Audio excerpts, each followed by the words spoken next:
तो ये समस्या आज से नहीं है, ये उस दौर से है जिस दौर के ड्रामे की मैंने बात कही है, भिवंडी गेली खड्ड्यात। मेरे साथ में अरविंद जायसवाल जी हैं और ये रिकॉर्डिंग हम लोग कर रहे हैं, मगर ये दर्द है कहीं ना कहीं कि भिवंडी शहर का सुधारा कब, कैसे और क्यों होगा।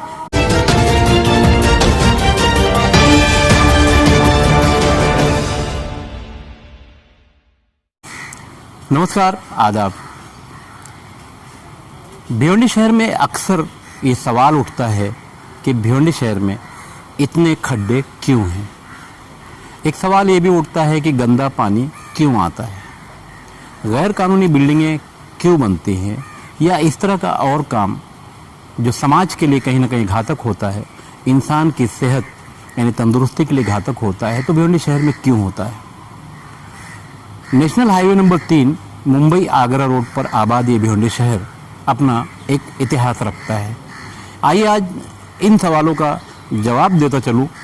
अक्सर लोग मुझसे पूछते हैं कि भिवंडी शहर में पानी खराब क्यों आता है या खड्डे क्यों हैं। मैं ले चलता हूँ करीब 1977 की बात है। उस वक्त मैं भी पढ़ता था भिवंडी शहर के एक स्कूल में। वो स्कूल थाना रोड पर है। एक ड्रामा हुआ था, वो ड्रामा मराठी में था और उसका जो टाइटल था भिवंडी गेली खड्ड्यात। मराठी में ये ड्रामा था और उस वक्त उसमें पत्रकार का जो रोल था वो मैंने किया था। अब वो टीम कहाँ है पता नहीं, मगर भिवंडी शहर के नागरिकों को जो कहीं ना कहीं समझदार हैं, जुझारू हैं, उन्हें ये जवाब देना ज़रूरी है कि भिवंडी शहर की ये हालत आज ही नहीं, आज से पहले भी थी। इसलिए ये ड्रामा हुआ था भिवंडी शहर के थाना रोड के एक स्कूल में। उस वक्त भिवंडी शहर में इस तरह के ग्राउंड वगैरह नहीं थे जहाँ इस तरह के प्रोग्राम किए जाते थे, इसलिए यहीं पर होता था।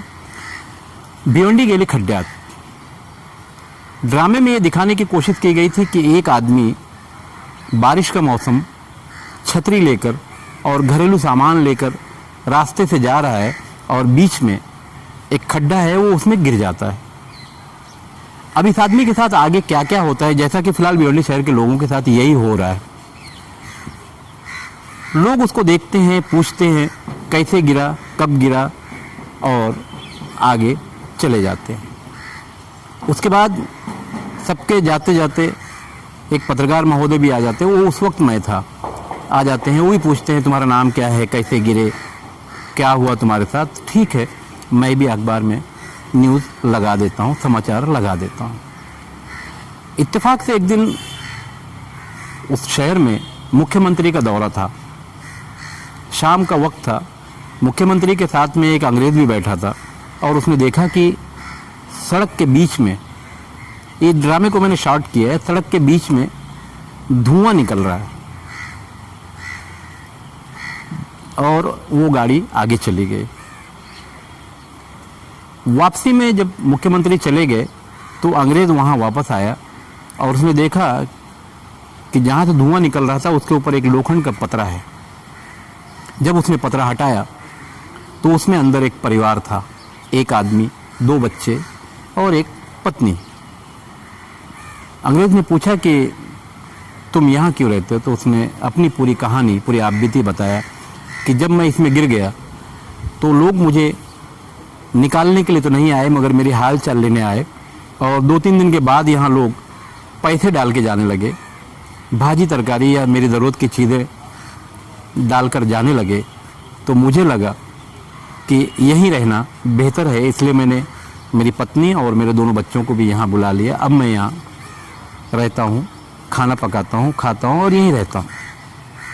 तो मुख्यमंत्री का ये दोस्त जो अंग्रेज़ था उसने कहा कि ठीक है, मैं मुख्यमंत्री से बात करता हूँ, और वो भी चला जाता है।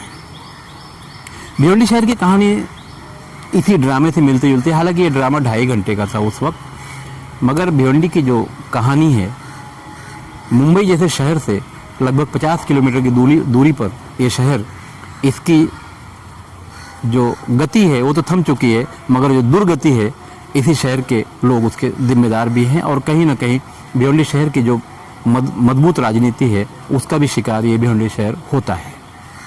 भिवंडी शहर में गंदा पानी फ़िलहाल पीने को मिल रहा है लोगों को और लोग पी भी रहे हैं। कुछ इलाकों में देखेंगे तो लोग पानी का जो जार आता है उसको ख़रीद कर ले जाते हैं। भिवंडी शहर की दूसरी तकलीफ़ों की अगर बात करें तो लूम तो है मगर आधा बंद, महानगर पालिका तो है काम नहीं, कोविड का बहाना, बिल्डिंग है तो वो भी गैर कानूनी है, तलवार लटकते रहती है कि कब कौन खड़ा हो जाएगा और बिल्डिंग टूट जाएगी। तो भिवंडी शहर के लोग जो अक्सर मुझसे सवाल करते हैं कि भिवंडी शहर का सुधार क्यों नहीं होता, इसकी बहुत बड़ी वजह हम सभी कहीं ना कहीं उसके जिम्मेदार भी हैं। भिवंडी शहर को खड्डे से कभी निकाला नहीं जा सकता क्योंकि यहाँ रहने वाले लगभग 60 से 65% लोग इस शहर के नहीं हैं।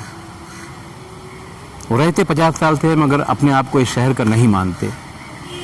वो ये मानते हैं कि मैं उत्तर प्रदेश का रहने वाला हूँ, मैं बिहार का रहने वाला हूँ, मैं कलकत्ता का या हमारे इस देश के किसी दूसरे प्रांत का रहने वाला हूँ।